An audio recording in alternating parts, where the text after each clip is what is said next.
everyone, welcome once again to Think Tank TV. Now, a recent information just dropped that has leaked an exposition and a plan by the All Progressives Congress allegedly to ensure that Peter Obi is disqualified from running the next general election.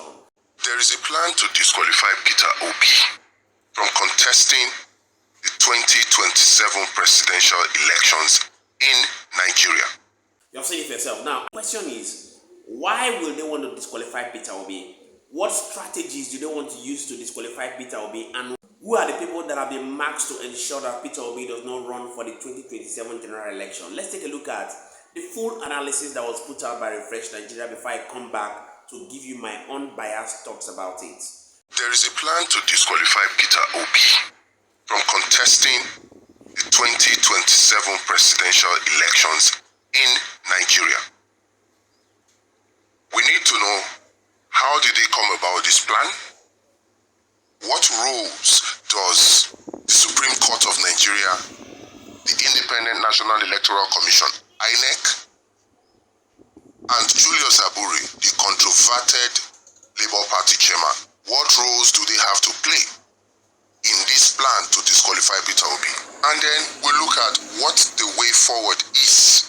The Usman-led Critical Committee, or at the least, based on the consent judgment, which INEC is very much part of, call for an all-inclusive Congress. What is motivating him to do this? Look against him. He can be put right back on to remove or interpret the Supreme Court judgment in such a way that it removes Abure and recognizes Senator standing. INEC has come out to say that the only reason Abure's name is on their website as the recognized chairman of Labour Party is because of court judgment. So, question, if that statement is true, why is it that INEC is taking so long to remove or interpret the Supreme Court judgment in such a way that it removes Abure and recognizes Senator Nenadi? Usman-led Critical Committee, or at the least, based on the consent judgment, which INEC is very much part of, call for an all-inclusive Congress such that the Labour Party can be put right back on track. Why has INEC not done this?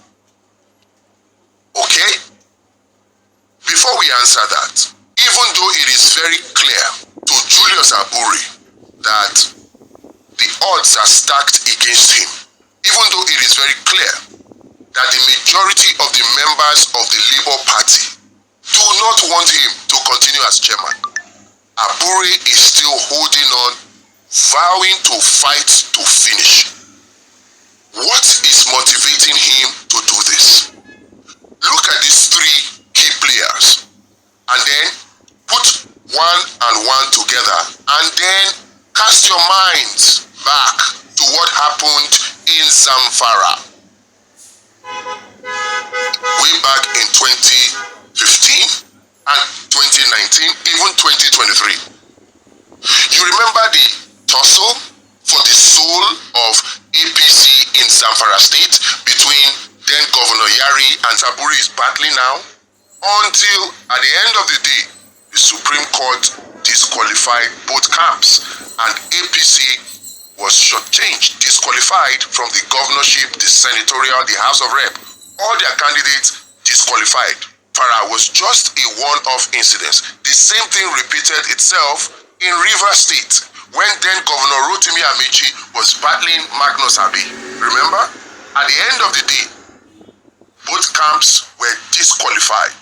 They lost out completely, and that paved the way easily for Wike to become governor.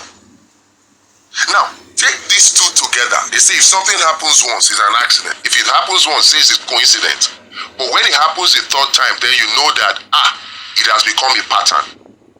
Is it possible that the Supreme Court ruling was deliberately ambiguous, such that it can be weaponized by any of the parties involved?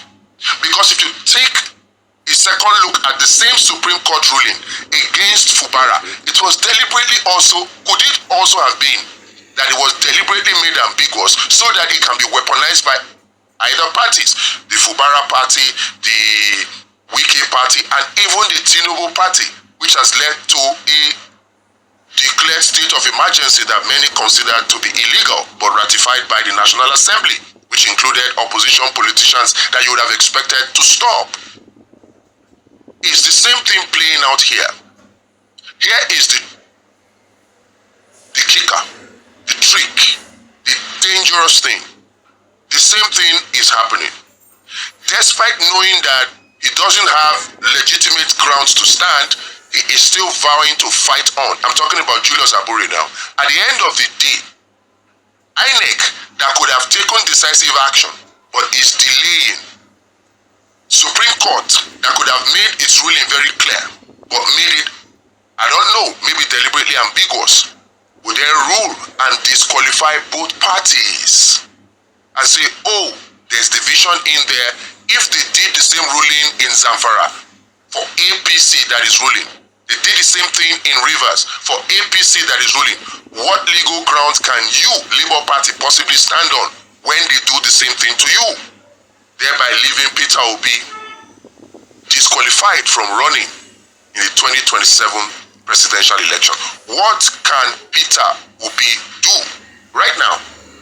You've seen it yourself. Now, as much as we want a better Nigeria and we have this love for Peter Obi, the truth is that when we analyze issues beyond the face of the person we are talking about, we must look at it from an unbiased and logical perspective. Yes, I recall about a year ago when somebody came to this platform who was a political analyst, and we were discussing about the Labour Party crisis. And I asked him some questions. He said something. He said, in the eyes of the law, Julius Abure remains the legitimate chairman of Labour Party. That was previously before the appeal court obviously upheld the chairmanship position of Julius Abure. And everybody hit the comment section. They were like, boom! People were throwing all sorts of tantrums at him. Why? Because obviously they have this love for Peter Obi. Nevertheless, I'm not saying people should not love a political leader or any person they are attached to.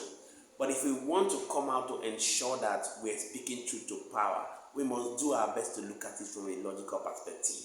I'm saying this because the truth is that, take it or leave it, it's obviously not as easy as you think to build a political party before new people come in to hijack the party.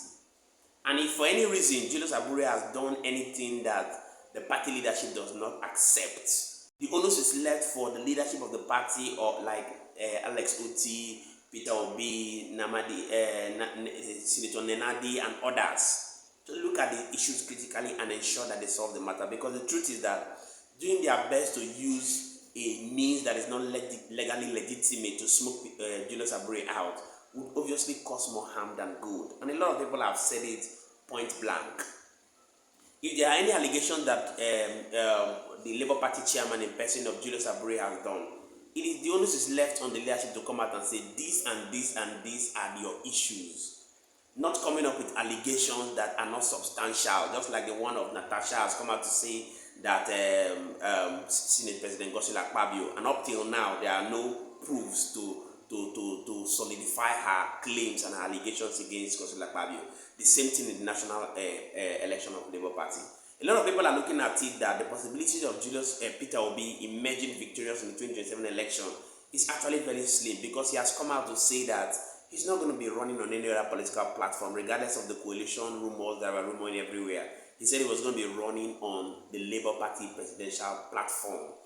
And we all know that there are obviously legal issues, like many have alleged that the Labour Party has been infiltrated. So the question is, how possible is it for Peter Obi to now have a clean slate, or to emerge the president of Nigeria using the Labour Party platform?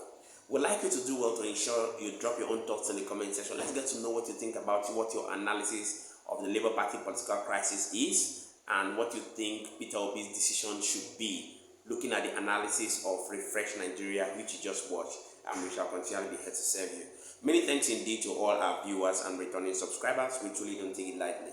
My name again is Moses, and this is Think Tank TV. See you on our next video. Bye for now.